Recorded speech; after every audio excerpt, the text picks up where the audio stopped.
자, 우리 기도하시고 말씀 나누겠습니다. 하나님 아버지, 이 시간 함께 모여서 주님 말씀을 바라봅니다. 죄된 입술 감추사 성령님께서 이 시간을 대언하여 주시고 오직 하나님의 음성만 듣고 하나님께서 말씀하여 주시옵소서. 예수님의 이름으로 기도하옵나이다. 아멘. 오늘로서 사무엘 하가 이제 끝이 납니다. 사무엘 상하까지만 보려고 했는데 마무리가 되지 않아서 우리는 열왕기 상 다윗의 마지막 부분까지 함께 하도록 하겠습니다. 다윗은 그의 인생 마지막에 하나님 앞에 큰 잘못, 실수를 저지르게 됩니다. 아무리 믿음이 좋고 신앙심이 깊은 사람이라 하더라도 때로는 넘어지고 때로는 실수할 수밖에 없는 것이 바로 우리들의 모습인 것 같습니다. 그러므로 선지로 생각하는 자는 넘어질까 조심하며 하나님 앞에 항상 겸손하게 신앙생활해야 될 줄로 믿습니다. 다윗의 그 마지막 부분에 있어서 큰 실수는 이스라엘의 인구를 조사하는 것이었습니다. 이게 뭐가 문제냐? 별 문제 없어 보입니다. 그러나 그 내면에 보면 다윗이 하나님을 의지하기보다 사람을 의지했다는 것을 우리가 알 수가 있어요. 무엇으로 알 수 있냐? 인구조사를 할 때 제사장을 시키면 되는데 군대 장관 요압을 시켰습니다. 이것은 분명히 싸울 수 있는 전투 병력을 파악하기 위해서 요압을 시킨 겁니다. 민수기 때도 출애굽을 할 때 그때 하나님께서 인구조사를 시켰을 때는 분명 제사장을 통해서 시키셨는데 이번에는 제사장이 아니라 군대 장관 요압에게 그걸 시켜서 얼마나 싸울 수 있는 군대가 있느냐, 나를 지켜줄 수 있는 군대가 있느냐라는 것을 그가 계산했다고 하는 것이죠. 여러분, 이것이 하나님 앞에서는 큰 잘못입니다. 하나님은요, 사랑의 하나님이시기 때문에 우리 하나님은요, 질투를 하세요. 제일 하나님이 싫어하시는 게 뭐냐면 우상 숭배하는 겁니다. 그것은 다른 게 아니에요. 하나님보다 다른 것을 더 의지하고 다른 것을 더 섬기면 그게 하나님이 싫은 거예요. 그래서 하나님을 의지하지 않고 군대의 수를 의지하고 군대를 의지하려고 했던 다윗의 그런 마음이 하나님 앞 보시기에는 큰 실수요, 죄악이었던 것입니다. 그래서 여러분, 하나님의 사람이 하나님의 뜻이 아닌 일을 시작을 하고 밀어붙이니까 하나님이 그 일을 끝내지 못하게 하십니다. 결국에는 10개월 동안의 그 노력이 헛수고가 되어버렸습니다. 여러분, 세상에서 헛일하지 않기를 바랍니다. 그리고 하나님께서 다윗의 마음을 압박하셨습니다. 자, 10절 우리 세연자매가 읽어주겠습니다.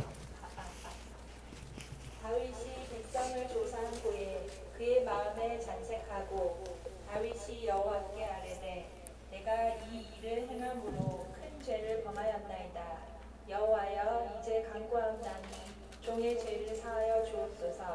내가 심히 미련하게 행하였나이다 하니라. 아멘. 세연자의 목소리 좋죠? 네. 목소리가 막 울려요. 너무 좋아가지고. 예, 예. 10달 동안 인구조사를 하면서 다윗 안에 있는 성령께서 탄식하셨습니다. 슬퍼하셨습니다. 그리고 처음에는 충동적으로 이 일을 지시했지만 여러분, 10달 동안 예배자 다윗의 예배가 제대로 됐겠습니까? 성령께서 기뻐하지 않으시는데 우리도 그렇습니다. 여러분이 세상적인 결정을 하고 밀어붙이면 여러분 안에 있는 성령님께서 여러분을 불편하게 하실 거예요. 영적으로 평화도 없고 잠을 못 자고 그런 압박이 있었을 것입니다. 다윗이 하나님의 사람이니까 더 예민하게 느꼈을 거예요, 그것을. 그리고 다윗은 하나님 앞에 무릎 꿇고 회개합니다. 저는 다윗의 위대함이 이거라고 생각을 합니다.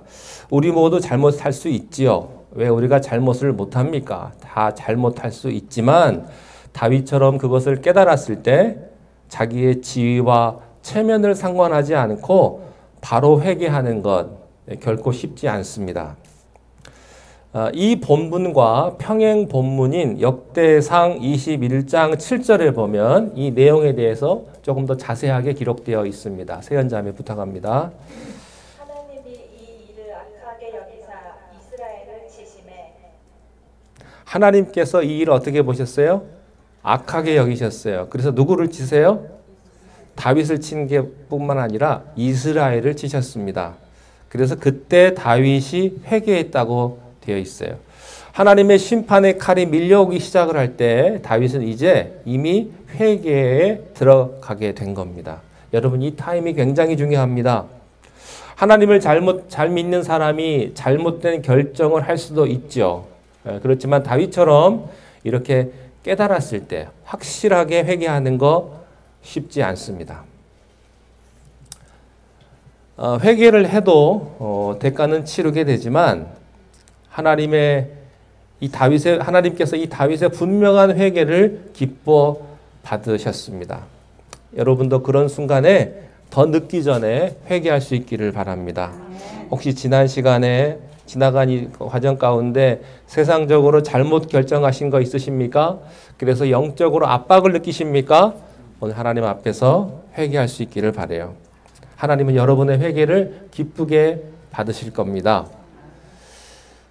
다윗의 별명이 뭐예요? 하나님 마음에 합한 사람. 다른 모든 성경 인물에도 그런 별명을 하나님이 주신 일이 없어요. 요셉이나 다니엘 같은 사람 보면요, 정말 하나님 앞에서, 사람 앞에서 요만한 틈도 없었던 사람, 굉장히 훌륭한 사람인데 그런 사람한테 이런 표현 안 했어요. 오직 다윗에게만 그랬습니다. 내 마음에 합하다. 어떻게 이런 잘못을 했는데 하나님 마음에 합할 수가 있습니까? 그는 곧바로 회개하고 하나님 앞에 무릎 꿇었기 때문입니다. 자, 하나님은 이 회개를 받으셨어요. 그리고 그를 용서해 주셨습니다. 그런데 그렇다고 해서 죄에 대한 책임까지 면제되는 것은 아니었습니다. 남의 집 가가지고 남의 집 그릇을 깼으면 용서는 용서대로 구하지만 그릇값은 변상을 해야죠. 그게 맞는 거죠. 하나님은 개인적으로 다윗을 용서해 주셨지만 지도자로서 그가 지은 죄의 대가는 이제 온 나라 백성이 치르도록 하셨어요. 그래서 고통스러운 선택이 세 가지 옵션이 다윗에게 주어집니다. 세 중에 너 뭐 맞을래? 이런 거예요. 자, 12절, 13절 읽어주십시오. 가서 다윗에게 말하기를 여호와께서 이와 같이 말씀하시기를 내가 내게 세 가지를 보이노니 너를 위하여 너는 그 중에서 하나를 택하라. 내가 그것을 내게 행하리라 하셨다 하라 하시니 다시 다윗에게 이르러 아뢰어 이르되 왕의 땅에 7년 기근이 있을 것이니까 혹은 왕이 왕의 원수에게 쫓겨 석 달 동안 그들 앞에서 도망하실 것이니까 혹은 왕의 땅에 사흘 동안 전염병이 있을 것이니까 왕은 생각하여 보고 나를 보내신 이에게 무엇을 대답하게 하소서 하는지라. 네, 이 세 가지 아주 힘든 선택입니다. 셋 다 참 고통스러운 선택인데 만약에 여러분이 다윗이라면 이 셋 중에 어떤 걸 선택하면 조금 덜 아플까요? 어떤 걸 여러분이 세 가지 중에 선택을 하시겠습니까? 7년 동안 온 나라를 휩쓰는 기근입니까? 아니면 대적에게 대패해서 3개월 동안 도망 다니는 것입니까? 아니면 3일 동안 코로나보다 더 무서운 전염병이 와서 걸리면 즉사하는 그런 전염병이 전국을 뒤덮는 것입니까? 셋 중에 여러분이 왕이라면 어떤 거를 택하시겠습니까? 다윗은 너무너무 고통스러웠을 것입니다. 차라리 자기가 죽거나 자기가 매 맞으면 좋을 텐데 자기로 인해서 이스라엘 모든 백성들이 다 죽게 됐거든요. 이 선택을 하는 것 자체가 참 피말리는 일입니다. 자, 14절 읽어주십시오. 다윗이 가세에게 이르되 내가 고통 중에 있도다. 청하건대 여호와께서는 긍휼이 크시니 우리가 여호와의 손에 빠지고 내가 사람의 손에 빠지지 아니하기를 원하노라. 여기서 이런 표현이 있어요. 내가 극심한 고통 중에 극심한 뼈가 녹는다는 표현을 다윗이 잘했거든요. 아마 뼈가 녹는 듯한, 잠도 못 자고 먹지도 못하고 참 거의 죽음을 경험하는 그런 극심한 고통이었을 것입니다. 이 결정을 하는 게 너무 어려운 거예요. 그런데 다윗이요, 힌트는 정확하게 집었어요. 무슨 말이냐면 여호와께서는 긍휼이 크시지 않느냐. 이 말은 하나님 아버지는 우리 인간을 측은히 여기시는 인자하신 하늘 아버지 아니냐 하는 거예요. 그래서 여기 고통스러운 선택에 정답이 있었습니다. 다윗은 셋 중에 3번을 선택을 합니다. 3일의 전염병. 왜 그랬을까요? 여러분, 7년의 기근은 다윗이 재임 초기에 3년간의 전국적인 기근을 경험해 본 적이 있습니다. 이게 얼마나 무서운지를 알아요. 3년간의 기근. 근데 그 2배 이상의 7년의 기근은 생각할 수조차 없습니다. 두 번째는 압살롬의 반란으로 또 세바의 반역으로 쫓겨나서 도망 다니지 얼마 안 됐는데 다시 또 3달 동안 대적의 칼에 쫓겨다니는 것은 나라의 영광이 땅에 떨어지는 거예요. 결국 세 번째, 매도 짧게 맞는 게 낫다. 3일 동안 아주 짧고, 그리고 하나님께서 직접 치실 전염병 형벌을 택했습니다. 그래서 다윗은 하나님이 직접 하시기 때문에, 인자하신 하나님의 아버지이기 때문에 반드시 그 책망 가운데 마음이 약해지셔서 긍휼을 베푸실 것이다. 끝까지 못 때리실 것이다. 그리고 다윗이 정확했습니다. 이제 형벌이 시작됩니다. 전염병이 전국에 나타나서 전국을 휩쓸기 시작을 합니다. 다윗이 인구조사를 했던 단에서부터 브엘세바까지, 한국으로 따지면 백두에서부터 한라까지 수많은 사람들이 전염병으로 즉사합니다. 이건 뭐 치사율이 거의 100%에 가깝기 때문에 걸리면 죽는 거예요. 순식간에 7만 명이 죽어 넘어졌습니다. 자, 그런데 어떤 사람들이 이렇게 말을 해요. 아니, 다윗 한 사람 때문에 어떻게 이 죄 없는 백성들이 이렇게 심판당하느냐? 이거 너무한 거 아니냐? 그런데요, 백성들이 죄가 없지 않았어요. 오늘 본문 24장 1절 한번 읽어주시겠습니까? 여호와께서 다시 이스라엘을 향하여 진노하사 그들을 치시려고 다윗을 격동시키사 가서 이스라엘과 유다의 인구를 조사하라 하시니라. 자, 그러니까 여호와께서 누구를 향해서 진노하셨냐면 이스라엘을 향해서 진노하셨어요. 그들을 치시려고 이 일을 섭리하신 것이었습니다. 이 백성들은요, 압살롬의 반역과 세바의 반역에 대부분 동참을 했는데 어정쩡하게 용서받은 사람들이었습니다. 그래서 아직 온전하게 회개의 과정을 거치지 않았어요. 그래서 하나님께서는 그들도 심판하신 것입니다. 자, 하나님께서 3일 동안 전염병으로 치시겠다고 했지만 대부분의 학자들은 이것이 하루나 이틀 정도로 끝났을 거라고 봅니다. 근데 그 짧은 시간에 7만 명이나 넘게 죽었어요. 자, 그런데 문제가 남아 있습니다. 그 문제는 뭐냐면 이제 예루살렘입니다. 좁은 나라이기 때문에 단에서부터 브엘세바까지 모든 사람들이 흩어져 살고 있었지만 수도였던 예루살렘 성 안에는 너무나 많은 사람들이 밀집해 있는 거예요. 그러니까 전염병이 이제 예루살렘으로 들어가면 7만 명이 문제가 아니고 10배 넘는 사람들이 전염병에 걸릴 수 있게 된 겁니다. 이제 전국에서 7만 명의 사상자를 내고 예루살렘, 수도 예루살렘으로 몰려 들어오는 그때 하나님께서 마음을 푸셔요. 16절, 본문 16절 읽어주십시오. 천사가 예루살렘을 향하여 그의 손을 들어 멸하려 하더니 여호와께서 이 재앙 내리심을 뉘우치사 백성을 멸하는 천사에게 이르시되 족하다 이제는 내 손을 거두라 하시니 여호와의 사자가 여부스 사람 아라우나의 타작 마당 곁에 있는지라. 족하다. 이제 그만하자. 더 못 때리겠다. 이게 하나님의 마음이셨습니다. 이제 예루살렘으로 이 천사가 들어가기만 하면 정말로 엄청난 비극이 일어날 것입니다. 그런데 하나님께서는 죽어가는 백성들을 보시면서 이제 그만 천사를 멈추셨어요. 형벌이 끝난 것은 아니었습니다만 일단 천사의 칼날을 멈추셨어요. 그러니까 하나님은 하나님의 계획도 바꾸시는 분이세요. 하나님의 생각도 바꾸시는 분이세요. 여러분이 어떻게 하느냐에 따라서 하나님이 여러분에 대한 생각을 바꾸실 수도 있는 분이에요. 여러분, 하나님이 선하신 아버지이시기 때문에 멈춘 겁니다. 같은 매를 때려도요, 제3자가 때리는 거하고 아버지가 직접 때리는 거하고는 달라요. 아버지는 절대 끝까지 못 때립니다.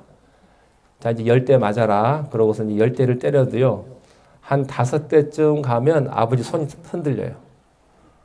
끝까지 못 때립니다. 그냥 아버지이기 때문에.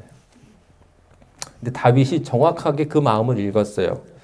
그리고 때를 놓치지 않고 하나님의 옷자락을 붙들고 피눈물 나는 회개를 하게 됩니다. 17절 읽어주십시오. 다윗이 백성을 치는 천사를 보고 곧 여호와께 아뢰어 이르되 나는 범죄하였고 악을 행하였거니와 이 양 무리는 무엇을 행하였나이까 청하건대 주의 손으로 나와 내 아버지의 집을 치소서. 예, 그러니까 다윗은 차라리 저를 치십시오. 차라리 내 가문을 멸문시킬지언정 이 백성은 좀 살려주십시오. 예, 이렇게 기도를 하는 거예요. 예. 자, 그런데 이 내용을요, 역대상 21장 16절에 보면 이 장면을 조금 더 드라마틱하게 묘사하고 있는데 어떻게 묘사되어 있는지 우리 세연자매가 좀 읽어주시기 바랍니다. 다윗이 눈을 들어 보매 여호와의 천사가 천지 사이에 섰고 칼을 빼어 손에 들고 예루살렘 하늘을 향하여 던지라. 다윗이 장로들과 더불어 붉은 배를 입고 얼굴을 땅에 대고 엎드려. 다윗이 눈을 들어서 보니까 여호와의 천사가 하늘과 땅 사이에 있는 것을 봤다고 했습니다. 그걸 보면서 이제 예루살렘으로 나가는 것을 보고 이때 다윗이 장로들과 함께 더불어 회개했다고 그렇게 표현합니다. 그러니까 이 역대상에 의하면 이 다윗의 절박한 회개가 하나님의 인자하신 마음을 확실하게 열어준 것입니다. 여러분, 다윗과 다윗이 함께 있던 장로들의 이 기도가 얼마나 중요했겠습니까? 리더란 그런 겁니다. 교회가 문제가 생기면 목회자와 장로들 또 권사님들이 함께 회개해야 되고요. 가정에서 문제가 생기면 아버지, 어머니가 앞장서서 회개해야 됩니다.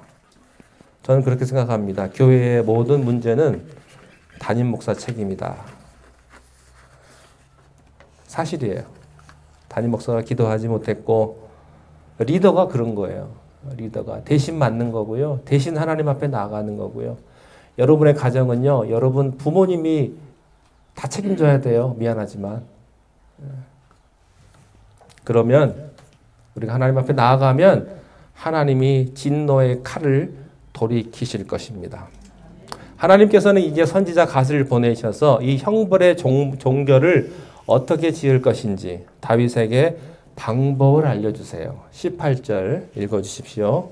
이제 아래 가시 다윗에게 이르러 그에게 아래로 올라가서 여부시 사람 아라우나의 타작 마당에서 여호와를 위하여 제단을 쌓으소서 하네. 예, 백성을 멸하는 이제 천사가 멈춰선 그 아라우나의 타작 마당에서 어린 양의 피가 드려지는 예배를 드리라는 것입니다.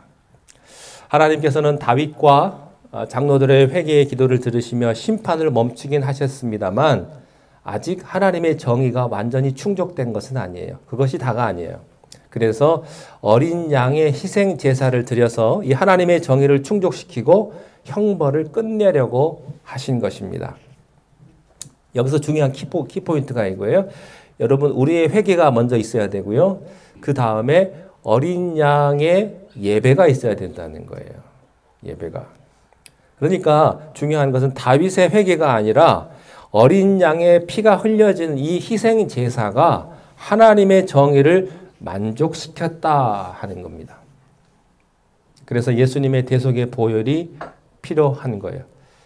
우리가 아무리 회개한다 할지라도, 우리가 아무리 선한 일을 한다 할지라도 예수님의 보혈로 우리의 죄값을 치러야 문제가 끝난다고 하는 겁니다. 하나님의 진노가 멈춰서고 하나님이 우리 사이의 화목이 오직 어린 양의 피로써 이루어진 줄로 믿습니다. 여러분, 타작마당의 주인인 아라우나는요, 왕이 자기의 땅에서 백성들을 위한 제사를 드리겠다는 말을 들으니까 다윗이 뭐라고 드리겠다고 하니까 이 사람이 다윗에게 자기가 모든 것을 바쳐서 제사를 돕겠습니다. 내가 하겠습니다. 이렇게 이야기를 합니다. 다윗이요, 뭐라고 대답하냐면 No, 아니다. 내가 지은 죄값은 내가 치러야 한다. 그걸 사양을 해요. 내가 값을 치르겠다. 24절 읽어주십시오. 왕이 아라우나에게 이르되 그렇지 아니하다. 내가 값을 주고 내게서 사리라. 값 없이는 내 하나님 여호와께 번제를 드리지 아니하리라 하고 다윗이 을 50세겔로 타작마당과 소를 사고. 네, 죄에 대한 대가는 반드시 당사자가 치러야 됩니다. 근데 우리의 죄값을 우리가 치를 수 없으니까 예수님께서 우리를 위해서 죽으셨습니다. 그래서 그분이 십자가에서 죽으실 때 우리도 함께 죽게 되는 거죠. 자, 마지막 25절입니다. 읽어주십시오. 그곳에서 여호와를 위하여 제단을 쌓고 번제와 화목제를 드렸더니 이에 여호와께서 그 땅을 위한 기도를 들으시매 이스라엘에게 내리는 재앙이 그쳤더라. 아멘. 번제와 화목제를 드렸더니 이에 여호와께서 그 땅을 위한 기도를 들으시고 재앙이 그쳤더라. 이렇게 끝이 납니다. 해피엔딩이죠. 자, 그런데 해피엔딩으로 끝이 나는데 이 피 흘림의 제사를 통해서 하나님의 진노가 멈췄는데 이 하나님의 진노가 멈춘 타작마당, 이 장소가 중요하거든요. 이것이 어디냐면 오래전에 아브라함이 이삭을 바쳤던 모리아 땅입니다. 그리고 또 이것이 어디냐면 천년이 지난 후에 우리 죄를 위해서 예수 그리스도께서 십자가에 달려 돌아가신 골고다가 바로 이곳입니다. 근데 더 중요한 거 있어요. 더 중요한 사실은 다윗이 이 타작 마당을 성전 건축의 자리로 결정했다는 사실이에요. 그래서 여기에서 다윗의 아들 솔로몬이 성전을 건축합니다. 이것이 바로 아라우나의 타작 마당이에요. 여러분 놀랍지 않습니까? 그래서 이 장소는요, 엄청난 장소인 거예요. 진노의 천사를 멈춰 세운 희생제사가 드린 이 타작 마당이 바로 아브라함, 이삭을 바치려 했던 모리아 산이었고, 바로 이것이 예수 그리스도께서 우리를 위해 돌아가신 골고다 언덕이었고, 바로 이것이 다윗이 훗날 솔로몬을 통해서 성전을 세우신 교회 터가 되었다. 이것을 종합하면 우리들에게 주시는 영적 메시지가 얼마나 큰지 모릅니다. 여러분, 교회는 어린 양의 보혈이 흘려진 영적인 터전 위에 세워진 것입니다. 교회의 심장에 우리 죄를 대속하신 예수 그리스도의 은혜가 흐르고 있는 거예요. 그래서 우리가 하나님 앞에 나와서 예배드리는 이 교회, 이것처럼 중요한 것이 없다는 것입니다. 여러분, 교회에서 우리는 늘 하나님과 만나야 합니다. 왜냐하면 다윗과 같은 믿음이 있고 훌륭한 사람도 큰 사고를 치기 때문에, 내가 실수를 하고 큰 잘못을 저질렀을 때, 세상적인 결정을 했을 때 그 결과가 자기만 죽이는 것이 아니라 가정과 모든 사람들까지도 위기로 몰고 가지만, 어린 양의 보혈로 예배를 드릴 때 그 모든 것이 회복이 되듯이, 여러분, 우리는 우리의 인생이 망가진 사고를 쳤을 때 우리 하나님 앞에 나와서 예배를 드리는 것입니다. 절망할 필요가 없는 것입니다. 그래서 교회에 오면 돼요. 이렇게 오면 돼요. 다 내게로 오라. 다 내게로 오라. 누군 빼고 너는 빼고 이러지 않으셨어요. 다 내게로 오라. 여러분, 교회에서 우리는 예수님의 십자가의 보혈을 붙잡고 회개하며 예배해야 합니다. 그럴 때 우리를 짓밟았던 죄의 권세가 떨어져 나가는 것이죠. 그래서 교회가요, 아무리 작고 또 아무리 보잘것 없어 보여도요, 여러분, 교회가 존재한다는 게 이처럼 너무너무 중요한 거예요. 여러분, 만약 교회가 없다고 생각을 해보세요. 내가 갈 교회가 없다. 이것처럼 슬픈 일이 없어요. 교회를 통해서 드려지는 보혈의 예배가 하나님과 사람 사이에 화목을 가져오고요. 또 심판과 저주를 몰아내고 은혜와 회복을 가져오는 능력이 있기 때문입니다. 혹시 여러분 중에 다윗처럼 세상적인 결정을 해가지고 여러분의 비즈니스나 여러분의 있는 그곳에서 큰 위기에 빠진 분이 있으십니까? 오늘 십자가의 보혈의 은혜를 붙들고 기도할 수 있기를 바랍니다. 교회가 그런 곳이에요. 교회가. 그 예배가 여러분의 인생을 역전시키실 것입니다. 여러분의 가정이, 여러분의 일터가 세상적인 결정을 해가지고 무너질 위기에 처해 있다면 십자가의 보혈이 있는 교회 안에 해답이 있습니다. 교회에 오셔서 예배하셔야 돼요. 두 가지가 있습니다. 참된 기도로 진노의 천사를 막을 수 있었어요. 두 번째, 예수 그리스도의 어린 양의 보혈의 피가 흘려지는 예배를 드릴 때 그 모든 재앙이 그치게 됩니다. 이 두 가지를 여러분을 꼭 기억하셔서 교회에서 하나님 앞에 참 놀라운 예배의 축복을 경험하시는 여러분들이 다 되시기를 주님의 이름으로 축원합니다. 기도하겠습니다. 하나님 아버지, 오늘도 우리가 주님 앞에 나와서 예배하게 하시니 감사합니다. 저희는 공로 없으나 오직 주님만 바라보고 우리를 위해서 피 흘려 돌아가신 예수 그리스도만 바라보며 이 시간 주님 앞에 예배합니다.